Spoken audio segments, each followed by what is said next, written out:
Tunde's hands were bleeding again. He stared at his palms in the dim morning light, watching fresh blood mix with old scars. The hole had slipped once more, cutting into skin that had never quite healed from yesterday's work. He wrapped his hands in torn cloth and picked up the tool again. The sun was not yet fully awake, but he had learned long ago that starting early made no difference. The work would still be twice as hard and the results would still be half as good. He was 20 harvest old, though his body told a different story. His frame was thin and twisted, his left shoulder sitting higher than his right from years of carrying water pots that were too heavy for his weak arms. His left leg dragged slightly when he walked, a gift from childhood fever that his family had been too poor to treat. A large birthmark spread across the right side of his face like spilled oil, dark and impossible to hide. His eyes were uneven, his nose crooked, his lips too thin.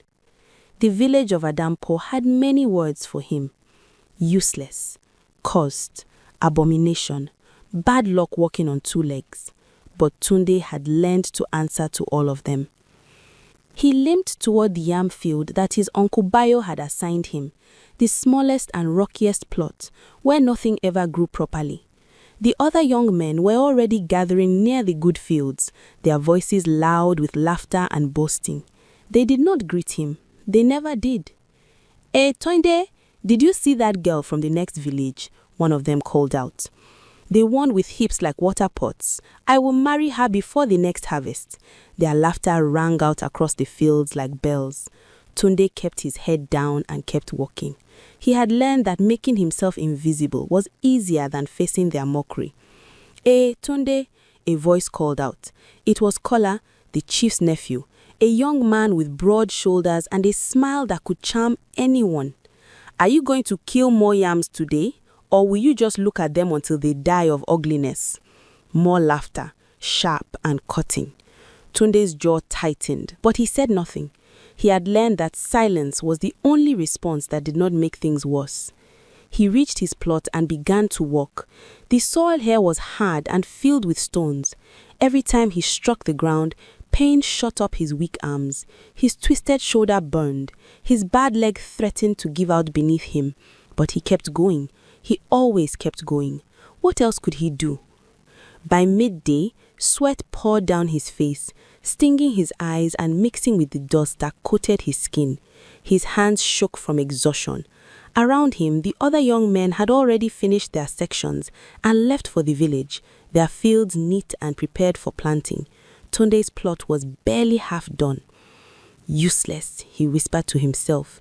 The word felt familiar in his mouth, like a name he had been called since birth. As he bent to pull another stone from the soil, he heard footsteps behind him. He turned to see his Uncle Bayo approaching, his face twisted in disgust. Still not finished, he spat on the ground. The sun is high and you have done the work of a child. My brother, your father, God rest his soul, he must be turning in his grave with shame. Tunde opened his mouth to explain, to apologize, but his uncle raised a hand to silence him. Do not speak. Every time you open your mouth, you waste the air that better men need to breathe.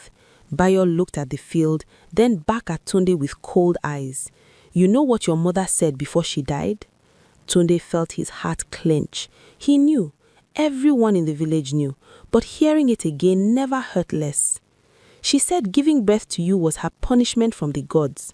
She said you sucked the life out of her from the inside. Bayo stepped closer, his breath hot with palm wine. And she was right. You are a curse, boy. You have always been a curse. The words landed like stones on Tunde's chest, but he forced himself to stand straight, to not let his uncle see him break. I will finish the field before sunset, Tunde said quietly. Bayo laughed, a sound like breaking glass. You will try, and you will fail, like you fail at everything. He turned to leave, then stopped. Your food is getting smaller. We cannot afford to feed someone who produces nothing. Remember that. Tunde watched his uncle walk away, his vision blurring with tears he refused to let fall. He turned back to his field, to the stones and hard earth, and picked up his hoe. He would finish. even if it killed him, even if no one cared, even if it changed nothing. Because what else could he do? As the sun began to descend toward the horizon, painting the sky in shades of orange and red, Tunde finally planted the last yam seedling. His entire body screamed with pain. His hands left bloody prints on everything he touched. His bad leg could barely support his weight. But the field was done. He allowed himself one moment, just one, to feel something like pride. Then he heard this screaming. It came from the village, high-pitched and terrified. Women's voices, children crying, men shouting. Tunde's stomach dropped. He grabbed his walking stick and hurried toward the sound as fast as his bad leg allowed. When he reached the village square, his blood turned to ice. The well, the ancient well that had given water since before anyone could remember, was dry, completely dry. And at the bottom, visible even from the surface, the stones were stained red like blood. Chief Obuasi stood at the well's edge, his face ashen. The priests surrounded him, their ritual beads clicking frantically as they chanted prayers. The entire village had gathered, their faces masks of terror. "The gods are angry," Mama Kosi wailed, her old voice cutting through the chaos. "Someone has brought a curse upon us." And then, as if pulled by an invisible string, every head turned. Every eye found Tunde, standing at the edge of the crowd, covered in dust and blood from his field work, looking exactly like what they had always believed him to be, a curse. What terrible judgment would the village pass on Tunde now? The answer would seal his fate. They locked him in the grain storage hut. Tunde sat in the darkness, his back against sacks of millet, listening to the sounds of fear outside. The village was coming apart like old cloth. He could hear babies screaming, mothers praying, fathers arguing in voices tight with panic. The well was not the only problem anymore. By sunset, 3 more disasters had struck. The chief's prize bull, the strongest in 5 villages, had dropped dead in the middle of the compound, foam pouring from its mouth. Then old Papa Mensah's roof collapsed while he slept, crushing his leg. And worst of all, little Abena, only 6 harvests old, had started coughing blood. "Tunde!" someone screamed outside. "This is your doing. You have brought evil to us." He closed his eyes and tried to steady his breathing. His hands were still bleeding, but no one had brought him water to wash them. No one had brought him food. They had simply grabbed him in the square, dragged him to this hut, and locked the door. His uncle Bayo had led the group. "Until the priests tell us what to do with you," he had said, "you stay here. If you try to escape, we will kill you ourselves." Tunde had not tried to escape. Where would he go? What village would take a cursed man? What family would shelter bad luck? He pulled his knees to his chest and let his head fall forward. For the first time in years, he allowed himself to cry. Not loud sobs that anyone could hear, but quiet tears that slid down his face and dripped onto the dirt floor. "I did not do this," he whispered to the darkness. "I did not do anything." But even as he said the words, doubt crept in like smoke. Maybe he was cursed. Maybe his very existence was poison. After all, his mother died 3 days after birthing him. His father followed her within a year, his heart simply stopping one night, as if it had lost the will to beat. Every family that took him in suffered loss. Every field he touched yielded poor crops. Maybe they were right. Maybe the village would be better off without him. The thought settled in his chest like a stone, heavy and cold. Outside, drums began to beat. Not celebration drums. These were deep, slow drums of ritual. The priests were calling the oracle. Tunde knew what would happen next. The priests would enter the sacred grove, would cast the bones and cowrie shells, would read the signs that only they could understand, and then they would announce the will of the gods. He waited through the long night. his body aching, his stomach empty, his heart filled with a fear he could not name. Just before dawn, the drums stopped. Silence fell over the village like a blanket. Then footsteps, many of them, coming toward the storage hut. The door burst open. Torchlight flooded in, blinding Tunde. Rough hands grabbed him and dragged him out into the grey morning light. The entire village had gathered in the square, every man, woman and child. Their faces were hard as stone. Chief Obuasi stood on the platform, dressed in his full ceremonial robes.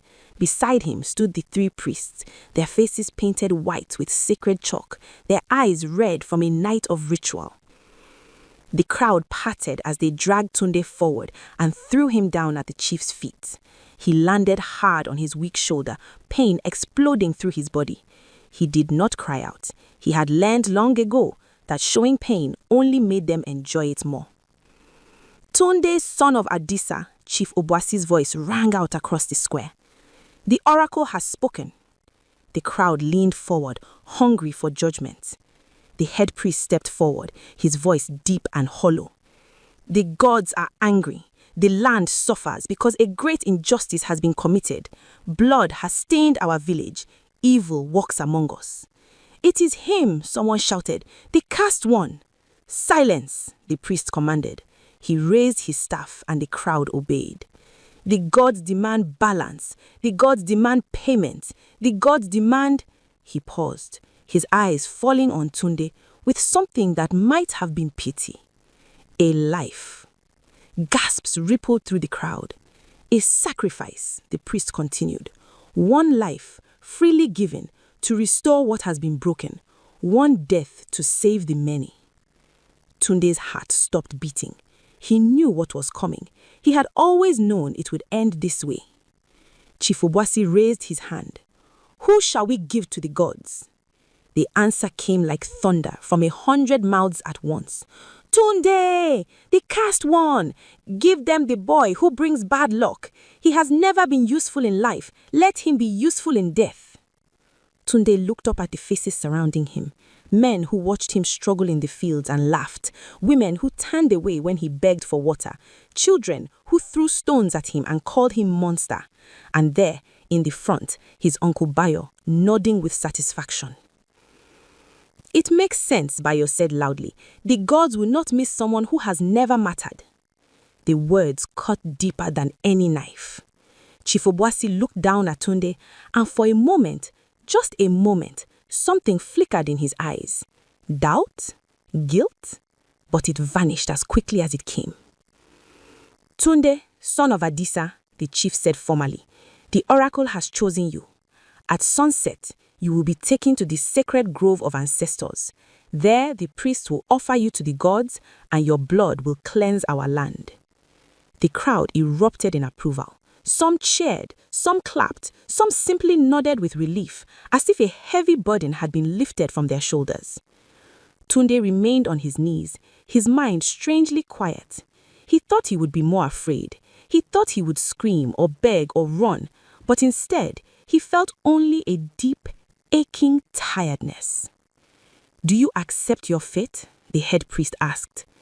Tunde looked up at the sky, at the sun rising red and angry over the village. He thought about running. He thought about fighting. He thought about cursing them all with his last words. But what came out of his mouth was simple and quiet. I accept. The crowd fell silent, surprised. I accept, Tunde said again, louder this time. If my death will save the village, if my blood will bring rain and heal the sick, then I accept. He looked directly at his Uncle Bayo. I have tried all my life to be useful. If this is how I finally serve my people, then let it be so. Something changed in the air. Some of the women looked away, shame coloring their faces. Some of the men shifted uncomfortably. Even Chief Obuasi seemed troubled. But it was too late. The decision was made. The oracle had spoken.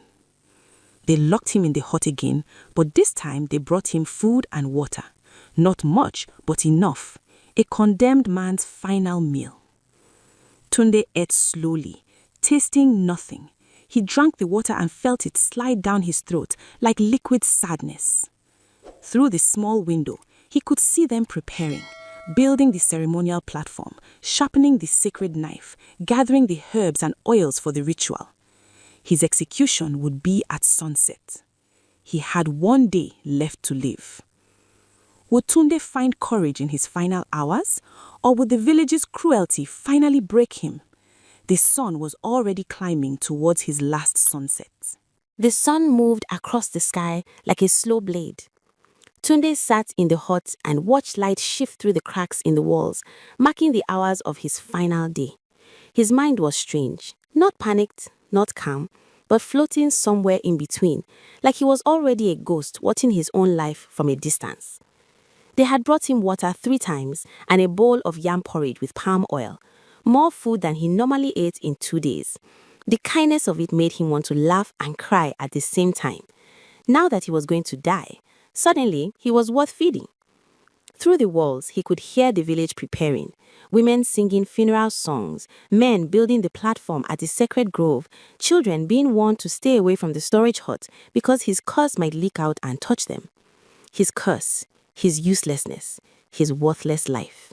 The words circled his mind like vultures. Was it true? Had he really been born wrong, marked by the gods for suffering? Or had the village simply decided he was cursed and made it true by treating him like poison? He would never know the answer. Around midday, someone unexpected came to the door. Tunde. The voice was soft, hesitant, female. He looked up, surprised. Who is there? It is Amma.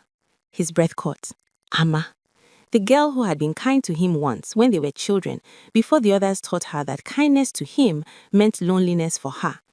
She had given him a mango once, secret and sweet, when his uncle had sent him to bed hungry.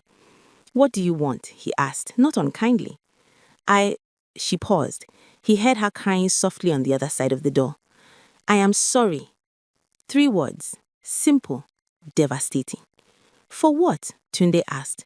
For everything, for turning away, for laughing when others mocked you, for being a coward.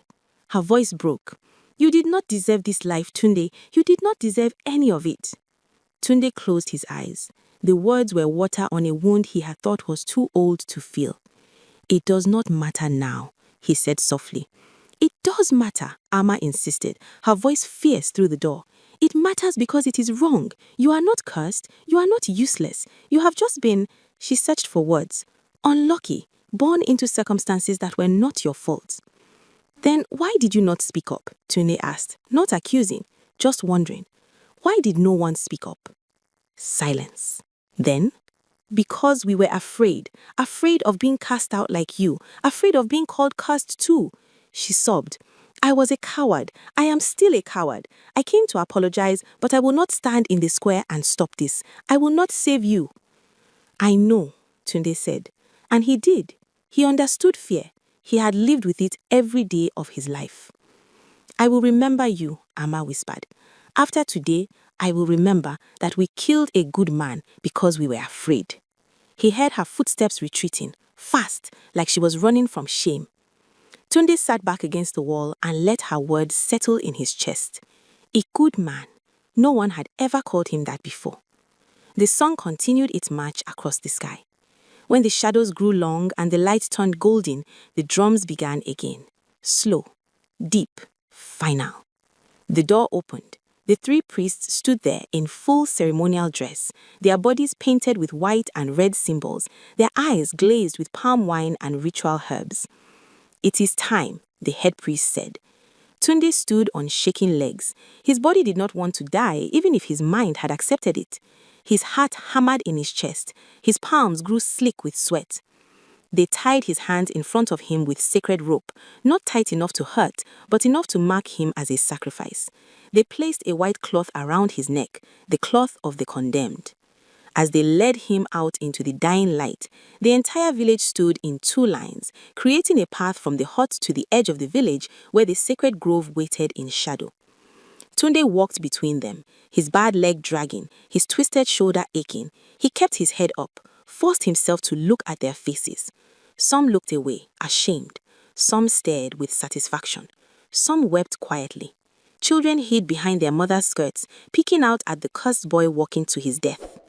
His uncle Bayo stood near the front, arms crossed, face impassive.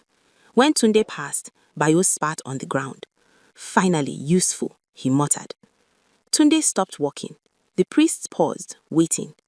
Uncle, Tunde said quietly. Bayo looked up, surprised that the condemned would dare speak to him. I forgive you, Tunde said. The word seemed to strike Bayo like a physical blow. His face twisted with confusion, then anger, then something that might have been shame. He turned away, unable to meet Tunde's eyes. Tunde continued walking. If you are watching this, do not scroll away yet. Subscribe to this channel because what happens next will shake your understanding of justice, mercy, and divine purpose. The gods are watching and they are about to speak. The path led into the forest where ancient trees grew so thick that the dying sunlight barely penetrated. The air grew cooler. Birds fell silent. Even the insects seemed to hold their breath. The sacred grove appeared before them, like a wound in the earth, a circular clearing where no grass grew, where the ground was stained dark from generations of sacrifices, animal blood mostly, goats, chickens, offerings to appease the gods during difficult times. But today, they would spill human blood. In the center of the grove stood a flat stone altar, polished smooth by time and use.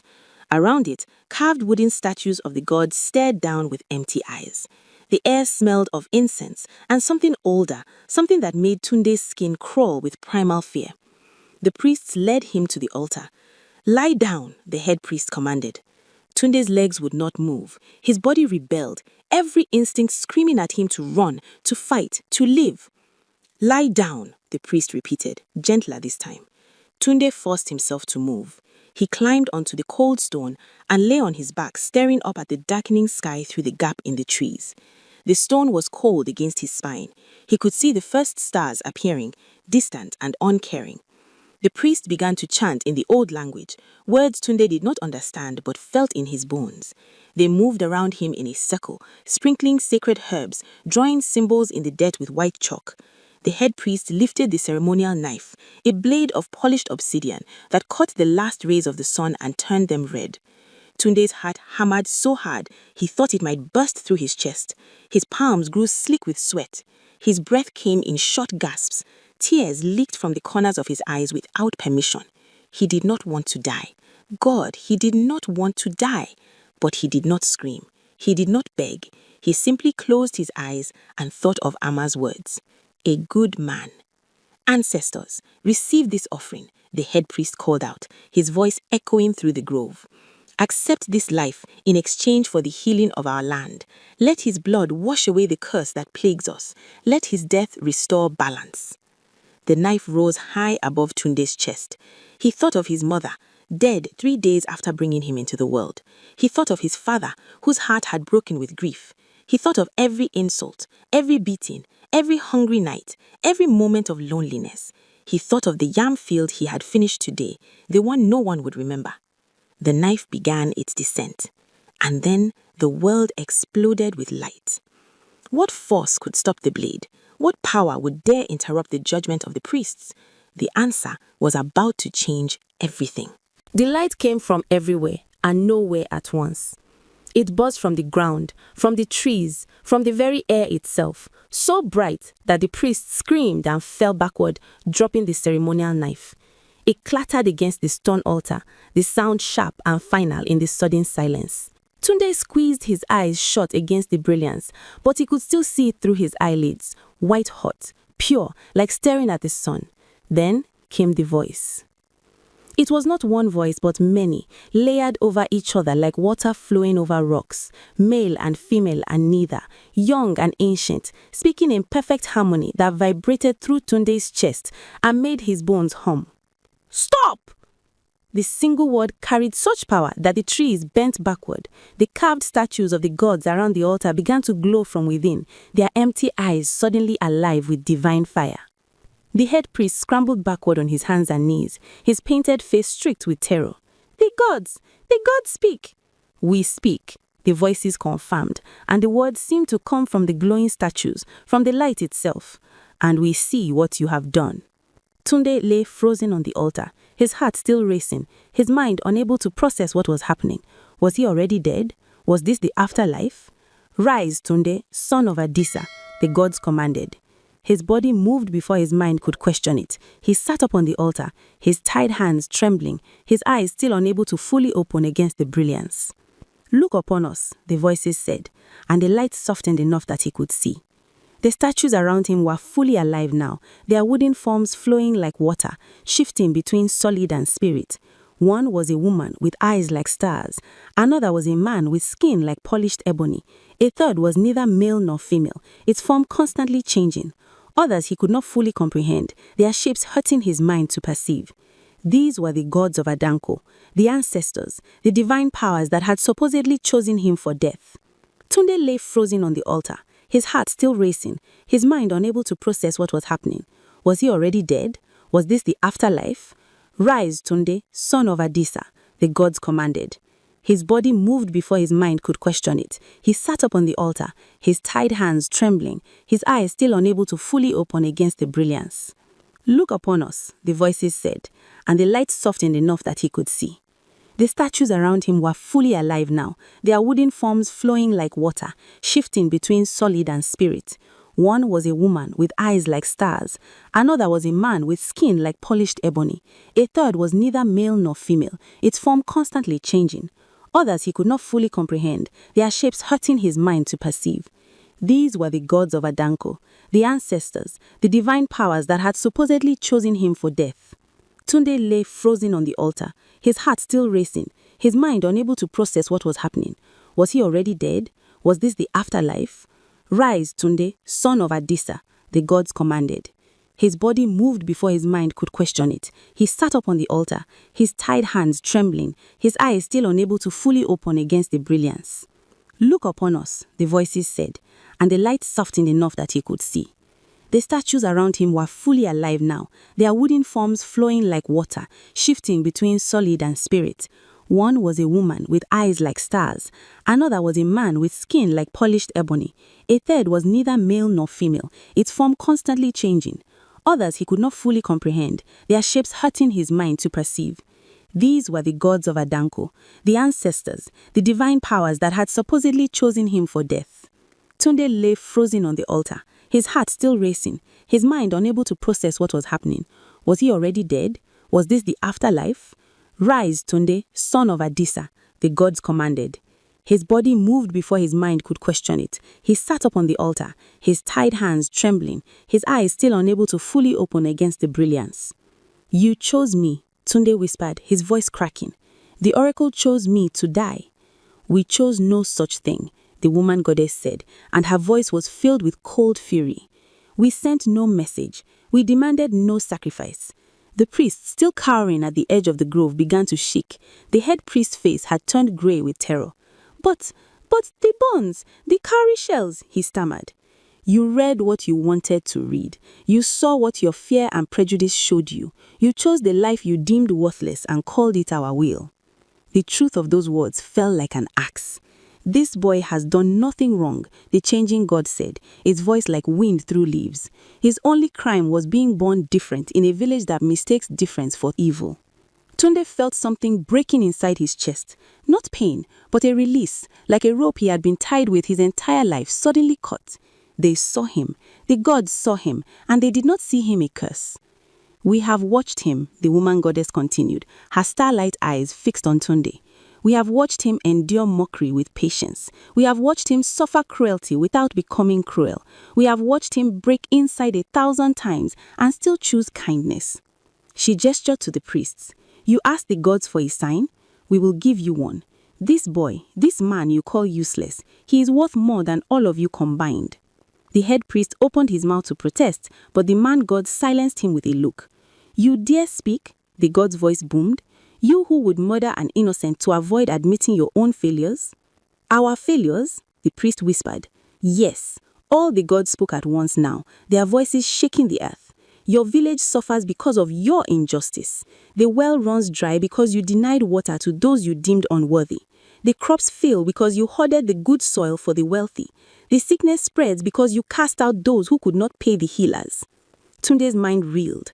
All this time, he had believed he was the cause of the village's suffering, but the gods were saying it was the village itself, their cruelty, their injustice, their hardness of heart. And this boy, the woman goddess said softly, turning back to Tunde, this boy who you blamed for every misfortune, who you worked to death and starved and beat, he was the only pure-hearted one among you. We chose him long ago, the changing god added, not for death, but for life. We tested him with suffering to see if it would poison his spirit. It did not. He endured cruelty without becoming cruel. He suffered injustice without becoming unjust. He was broken again, and still he forgave. Tunde thought of his last words to his uncle, I forgive you. That is why we intervene, the man god declared, not to save you, he gestured to the priests and the village beyond, but to save him from your wickedness. The head priest fell to his face. Forgive us, we did not know. You did not want to know, the woman goddess cut him off. It was easier to blame one weak boy than to examine your own hearts. She raised her hand, and the light pulsed with power. Hear our judgment. The suffering you have experienced will continue until you make right what you have broken. The well will give no water until you confess your injustice. The crops will yield no harvest until you honor those you have despised. The sickness will not heal until you heal the wounds you have inflicted on the innocent. And this boy, the changing god said, its form settling into something almost human, something achingly beautiful. He will return to you alive, and you will see what you almost destroyed. The gods turned to Tunde together. You are free, they said in unison, free of blame, free of shame, free of the curse they placed on you with their words and actions. You are never useless, Tunde. You are chosen. The sacred rope around his wrist dissolved into light and fell away. Return to the village, the woman goddess commanded. Let them see what the gods truly value. And know this, the man god added, his voice softening. You will never walk alone again. We see you. We have always seen you. The light began to fade. Tunde found his voice at last. He asked through tears, Why? Why did you let me suffer so long? The changing god smiled, sad and knowing. Because the soul refined by fire shines brightest in the darkness. You are being prepared, child, for what comes next. Before Tunde could ask what that meant, the light vanished completely. The grove was dark and silent. The statues were just wood again, their eyes empty, their forms still. The priest lay on the ground, trembling. Tunde stood on the altar, his hands free, his heart pounding, his entire understanding of his life shattered and remade in moments. He was alive. The gods had chosen him, not for death, for something else entirely. Tunde walked out of the sacred grove alone. The priests remained behind, prostrate on the ground, too terrified to move. He did not wait for them. The gods had set him free, and he would not spend another moment as anyone's prisoner. His legs shook as he walked the forest path back toward the village. His mind still struggled to grasp what had happened. The gods had spoken. They had called him chosen. They had declared his suffering unjust.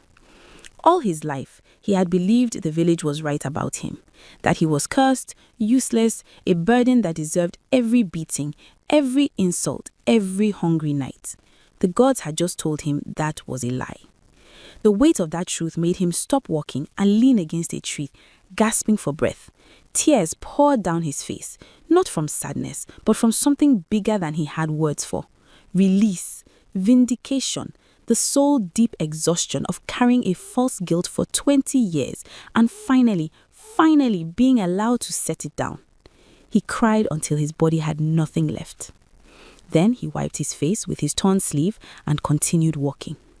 As he approached the village, he heard voices. The entire population had gathered at the edge of the forest, waiting for news of the sacrifice. Torches flickered in the darkness. He could see Chief Obuasi at the front, his ceremonial robes making him easy to spot. His uncle Bayo stood nearby. Hundreds of faces turned toward the path, expecting the priest to emerge with news of successful blood offering. Instead, they saw Tunde, alive, walking toward them with his hands free and his head held high. The crowd gasped.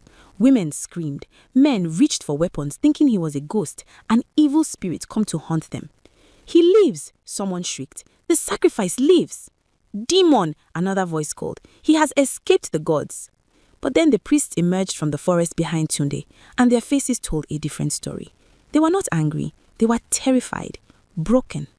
The head priest fell to his knees in the dirt before the entire village. The gods spoke, he said, his voice carrying across the sudden silence. The gods spoke, and we were wrong. We were all wrong. Chief Obuasi stepped forward. What do you mean? Tunde was innocent, the priest said, his voice breaking. The gods did not choose him for sacrifice. They chose him for honor. They intervened to save him from our injustice. All the crowd erupted in confused voices, some denying it, some demanding to know more. Silence, the head priest roared with authority he did not seem to possess moments before. You will hear what the gods declared. He recounted everything, the light, the voices, the judgment, how the gods had revealed that the village's suffering came from its own cruelty, not Tunde, how they had called Tunde pure-hearted while condemning the elders for mistaking wisdom for cruelty. As he spoke, faces changed, some filled with shame, some with disbelief, some with anger at being called unjust. Tunde stood and watched them process the truth that had just destroyed their entire understanding of their world. His uncle Bayo pushed forward. This is madness. The boy is cursed. He has always been cursed. No, a woman's voice rang out. It was Mama Kosi, the eldest in the village, her white hair glowing in the torchlight. The gods do not lie. If they say we were wrong, then we were wrong. She walked toward Tunde with slow, deliberate steps. When she reached him, she did something that made the entire village fall silent. She knelt at his feet. Forgive us, she said, her old voice shaking. Forgive me. I called you cursed. I turned away when you needed help. I taught my children and grandchildren to despise you. Tears ran down her weathered face. The gods are right. We are the ones who brought suffering to this village, not you. One by one, others began to kneel. First, the women who denied him water, then the men who mocked him in the fields, then the young people who threw stones. Even some of the elders lowered themselves to the ground, their pride breaking like old pottery. But not everyone. His uncle Bayo remained standing, his face twisted with rage and shame. I will not kneel to this what? Chief Obuasi's voice cut through the night like a blade.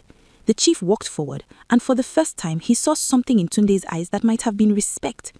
The gods have spoken, Bayo. Will you defy them? He is weak, shouted Bayo desperately. He is ugly. He cannot work. What does it matter what the gods say? He is still useless. The gods say he is chosen, the chief replied quietly. That is all that matters. Then Chief Obuasi did something that no one expected. He removed his royal beads, the symbol of his authority, and approached Tunde.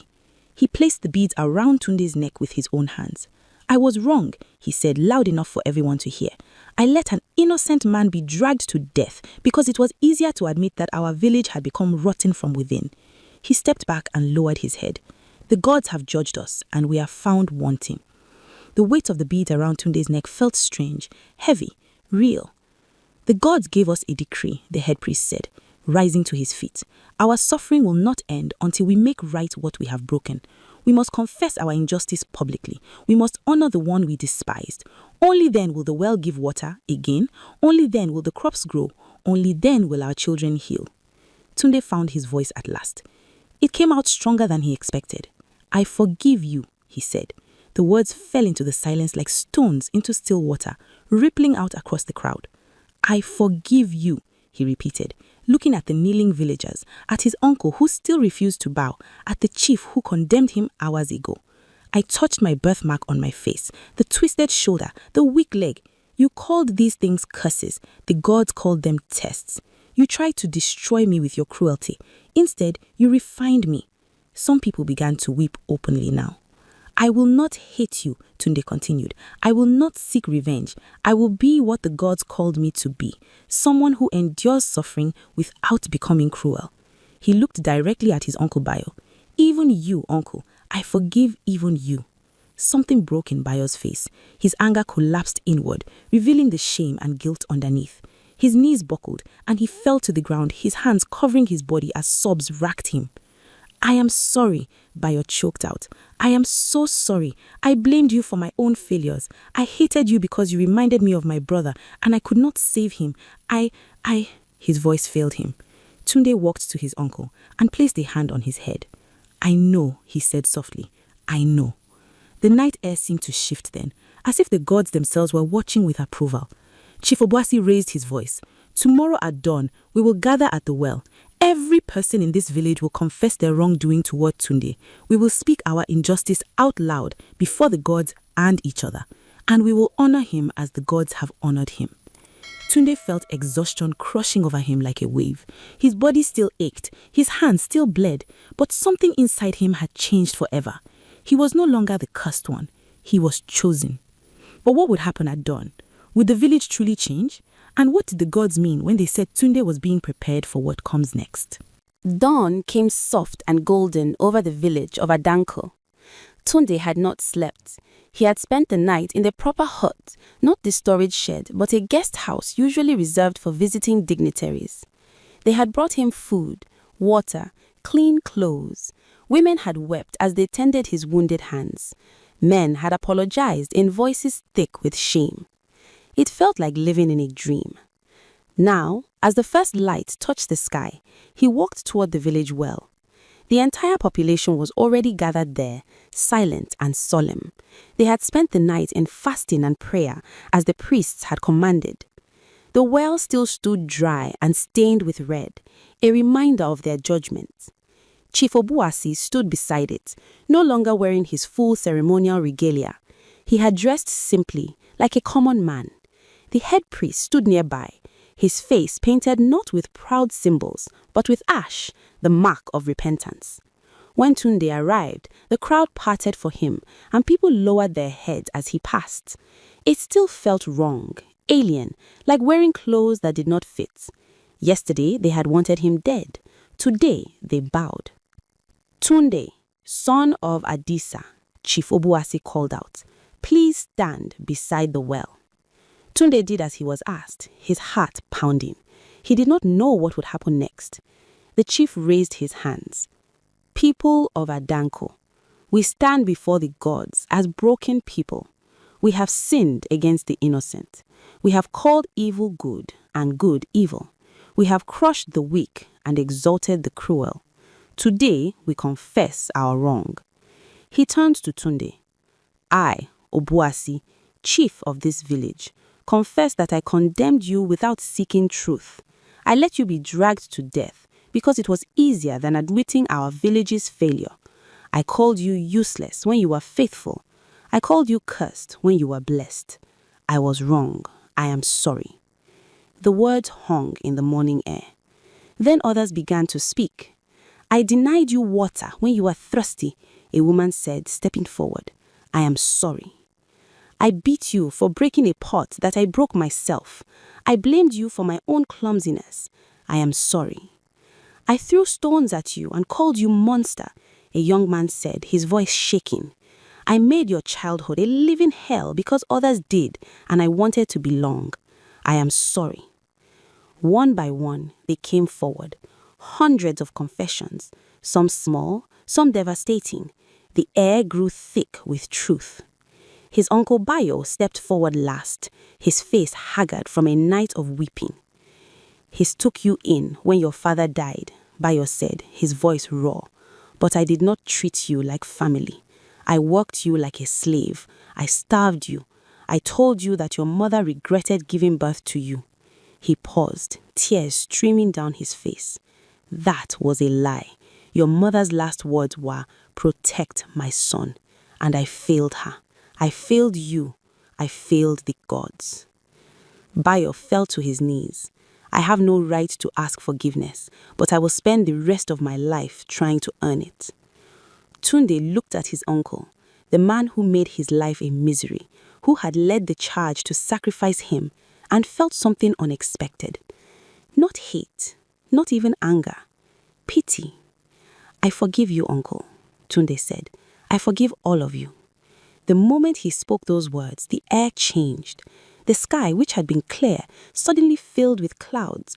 Not dark storm clouds, but the kind of clouds that promised gentle rain. A wind picked up, carrying the smell of water, of life, of blessing. The head priest raised his staff. "The gods accept our repentance. Honor the chosen one." The crowd responded, "Honor Tunde. Honor the one who endured. Honor the pure-hearted. Their voices rose together, no longer mocking but celebrating. The sound washed over Tunde like a wave, and he felt tears on his face again. Then it began to rain. Soft at first, just a few drops, then steadily, gently, soaking into the parched earth with a sound like a sigh of relief. People turned their faces to the sky, laughing and crying at once. Children danced. Old people fell to their knees in gratitude. The rain fell into the dry well, and as it did, something miraculous happened. The red stains began to wash away. Clean water began to bubble up from deep within the earth, mixing with the rain, rising higher and higher until the well overflowed with pure, sweet water. "The blessing!" someone shouted. "The gods have blessed us!" People ran to the fields and came back shouting that the withered crops were turning green again and that new shoots were pushing through the grey soil. Mothers reported that their sick children's fevers had broken. The dying livestock began to stand and eat. The land was healing because justice had finally been done. Tunde stood in the rain, feeling it wash away 20 years of dirt and shame and pain. He lifted his face to the sky and let the water pour over him, baptizing him into a new life. Chief Obuasi approached him, water streaming down his face. "The gods said you are chosen for something. What do you think they meant?" Tunde looked at the village, at people helping each other draw water, at old enemies embracing, at his Uncle Bayo teaching a young boy how to properly grip a hoe, at Amma smiling at him across the square. "I think they meant this," Tunde said. "They used my suffering to save all of you. They refined me in fire so I could reflect their light." The chief nodded slowly. "Will you stay with us? Will you help us become what we should have been?" Tunde considered this. Part of him wanted to leave, to walk away from the village that tortured him. But a deeper part, the part the gods had called pure-hearted, knew what he had to do. "I will stay," he said, "not because you deserve it, but because the gods chose me for this, to show you that strength is not found in a perfect body, that worth is not measured by wealth or beauty, that the weakest among you might be the strongest in the eyes of heaven." The rain continued to fall, gentle and persistent, washing away the village clean. In the months that followed, Adanko changed. They tore down the divisions between rich and poor sections. They shared the good soil. They cared for the weak and sick. They learned to see value in the different, the broken, the struggling. And Tunde became their teacher, not through words, but through his life. He still limped. His shoulder was still twisted. His face still bore the birthmark. But now, when people looked at him, they did not see a curse. They saw what the gods saw, a chosen one. The village prospered like never before. The harvest overflowed. The children grew strong. Peace settled over Adanko like a blessing. And every year, on the anniversary of the day they almost killed him, the village held a festival. They called it the Festival of Remembrance, a day to remember how close they had come to destroying their own salvation, and to celebrate the man who taught them mercy is stronger than judgment, that forgiveness is more powerful than revenge, and that the gods often choose the weakest things in the world to shame the wise. Tunde lived a long life, honored and loved. He married Amma, the girl who had apologized through his prison door. They had children who grew up in a village that taught kindness instead of cruelty. And when he finally died, old and fulfilled, the entire region mourned. They buried him with honors usually reserved for kings, and on his grave marker they carved these words: "Here lies Tunde, son of Adisa, called useless by men, called chosen by the gods. He endured cruelty without becoming cruel. He suffered injustice without becoming unjust. He was broken, but never destroyed. His life taught us that the weakest among us might be the strongest in heaven's eyes."